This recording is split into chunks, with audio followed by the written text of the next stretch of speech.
हूं सुबोध कुमार। हम तो आजाद हो गए, परंतु उन भारतीयों को आप क्या कहेंगे जो आज की इस न्यायिक व्यवस्था में गुलाम की जिंदगी जीने को मजबूर हैं। थाने और कोर्ट के चक्कर लगाते लगाते न्याय की आशा में उनका जीवन बर्बाद हो चला है। आपको पता है, 1 करोड़ से अधिक मामले न्यायालयों में लंबित हैं। वहीं बात अगर बिहार की करूं तो बिहार के थानों में 3,67,000 से अधिक मामले लंबित हैं। अगर केवल पटना जिले की ही बात करूं तो अकेले पटना जिले में ही 66,000 से अधिक मामले लंबित हैं। आज मैं अपने रिपोर्ट में इसी विषय से जुड़ी बातें करूंगा। मामला है परसा बाजार पटना थाने से जुड़ा हुआ। यह मामला इतना शर्मसार है कि बिहार के सुशासन की सारी पोल खुल जाती है इससे। तो आइए देखते हैं रिपोर्ट मेरी कलम से।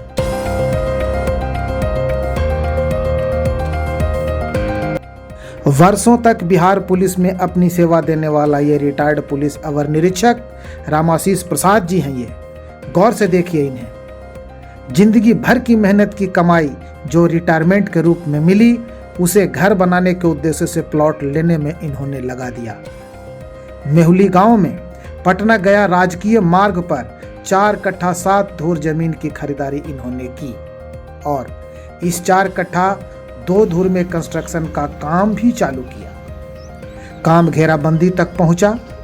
इसी बीच पास के जमीन मालिक राजेश कुमार सह पत्नी इनके कंस्ट्रक्शन में बाधा खड़ी करने लगे। राजेश कुमार ने यह आरोप लगाया कि रामाशीष जी अपने जमीन से ज्यादा जमीन पे कंस्ट्रक्शन का काम कर रहे हैं। बात थाने तक पहुंची और इस प्रकार एक निश्चित समय सीमा तक कंस्ट्रक्शन का काम बंद करने का निर्देश जारी हुआ। जमीन 4 कट्ठा 2 धूर में ही रामाशीष की घेराबंदी थी। इसी आधार पर राजेश कुमार के खेत और बाकी की जमीन के टुकड़ों पर 44 भी लगा दी गई। अब आइए जानते हैं कि विवाद से जुड़े उस विषय को जो रामाशीष जी की ही जुबानी है जो उन्होंने कही है। ये जमीन का विवाद कब से है रामाशीष जी? करीब 6 महीना से। और विवाद का कारण क्या है? द्वितीय पक्ष द्वारा कहा जाता है कि मेरे जमीन में बढ़ करके बाउंड्री आपने दे दिया है।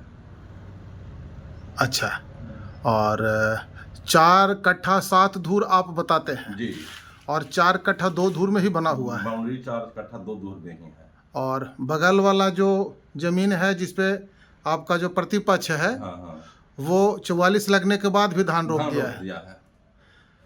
तो इसकी लिखित सूचना थाना को भी हमने दिया है। ये थाने में कब से है लंबित मामला? हमने दिया है 15 अगस्त को इसका सूचना। 15 अगस्त को धान रोपा था। 15 अगस्त को हम टेलीफोन द्वारा 15 अगस्त 2024 को। हाँ जी। फिर 27 को हमने लिखित सूचना दिया जी। 27 अगस्त को जी। पुलिस आई भी थी, देखा भी जी, उसको डांटा भी। वो उल्टी हमने कहा कि यही धान रोप दिए थे, तब वो डांटा पुलिस वाले कि तुम्हारा धान ही रोपने के लिए आए हैं। किस थाने में आपकी सूचना? परसा थाना में। परसा थाने की बात है ये जी। रिटायर्ड पुलिस अवर निरीक्षक रामाशीष प्रसाद परसा बाजार थाने पर गंभीर आरोप लगाते हुए कहते हैं कि उनके प्रतिपक्ष राजेश कुमार द्वारा थाने की देखरेख में हो रहे सभी मामलों के बावजूद भी हमारे मजदूरों को मारा पीटा और पुलिस भी उसकी मदद करती रही। हमारे मजदूरों को थाने में बंद कर दिया गया। गवाह के तौर पर एक व्यक्ति अरविंद सिंह, जो रिटायर्ड पुलिस ऑफिसर हैं, ने मीडिया के सामने इस घटना को कुछ इस प्रकार रखा है।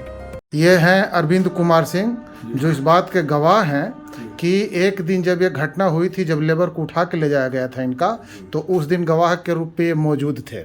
अरविंद जी, उस दिन क्या घटना घटी थी? घटना ये हुआ सर, ये साथ दोनों हम माननीय पटना पुलिस लाइन में साथी हैं। खबर मिला कि का देखन हो तो परसा थाना ले चल गया लेबर के। तो दोनों रामाशीष साहब अरविंद सिंह दोनों गए हुआ थाना पर। जमदार सर से कहे कि क्या बात पर ले आ गए सर, कोई छोड़ चमार है?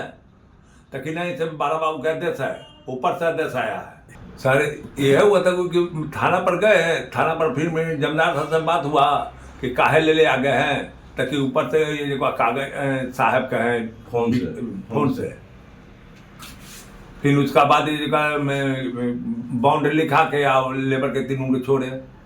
अच्छा, मतलब फिर जब बॉन्ड लिखाया तब जाकर के इनको तीनों लेबर को छोड़ा गया। हाँ। जो वो लोग लेबर पकड़ के लेके गए थे, लेके चले गए। मतलब मूल विषय यही था। हाँ, लिख दीजिए। ठीक, ठीक है, धन्यवाद। मीडिया से एक वीडियो शेयर करते हुए रामाशीष ने कहा कि वो अपने कैंपस में खड़े थे कि द्वितीय पक्ष राजेश कुमार अपने गुंडों के साथ कैंपस में आ घुसे और बेरहमी से रामाशीष को धमकाकर मारने पीटने लगे। लेकिन परसा बाजार थाने को जब ये सूचना दी गई तो रामाशीष का केस दर्ज तक नहीं किया गया और इतना ही नहीं, उल्टे द्वितीय पक्ष राजेश कुमार को प्रथम पक्ष बनाकर केस ले लिया गया। परसा बाजार थाने के उक्त अधिकारी पर खुलकर आरोप लगाते हुए रामाशीष ने कहा, आपको मेनली डिस्टर्ब कौन कर रहे हैं? आपको, आपका जो विपक्ष है वो डिस्टर्ब कर रहा है या आप प्रशासन से ज्यादा डिस्टर्ब हो रहे हैं?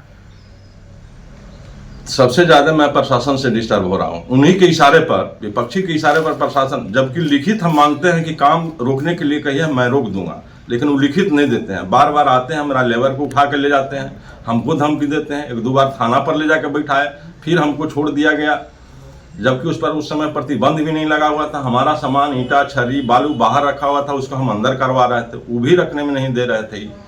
आई के सिंह का बराबर इसकी हरकत है। आई बड़ा के आदेशानुसार इस तरह के काम करते हैं। परसा थाना के हैं कृष्ण कुमार सिंह ASI। जरा सोचिए, अगर एक पुलिस अधिकारी को ही इस सरकारी सिस्टम में न्याय नहीं मिल रहा तो उस आम जनता के साथ क्या होता होगा? विषय बहुत चिंतनीय है। आंखें खोलिए नीतीश बाबू और बचा लीजिए अपने बिहार को, जिसके बारे में आप कहते हैं कि इस बिहार को हमने संवारा है। तो हम भी ये चाहेंगे कि आपके सुशासन की छवि धूमिल ना होने पाए और लोगों को न्याय मिले, जनता को न्याय मिले। और आइए देखते हैं आज की कुछ ताजा तरीन खबरें। हिजबुल्लाह ने ड्रोन से इजराइल पर किया साइलेंट हमला, IDF के 4 सैनिक मारे गए। इजराइल की नजर ईरान की तेल के कुओं पर, करना चाहता है भारी बमबारी ताकि ईरान की कमर ही टूट जाए। मुंबई से न्यूयॉर्क जा रहे AI-119 विमान को दिल्ली के लिए किया गया डाइवर्ट, बम की धमकी के कारण किया गया ऐसा। रतन टाटा को देश दे रहा है सच्ची श्रद्धांजलि। एक आम आदमी भी रतन टाटा के बारे में लिख रहा है सोशल मीडिया पर पोस्ट। बहराइच यूपी में मूर्ति विसर्जन के दौरान हिंसा, पथराव के बीच 2 पक्ष भिड़े, लॉ एंड ऑर्डर की स्थिति बिगड़ी, 2 अधिकारी सस्पेंड और एक पुलिस ऑफिसर को ही पुलिस में नहीं मिल रहा न्याय।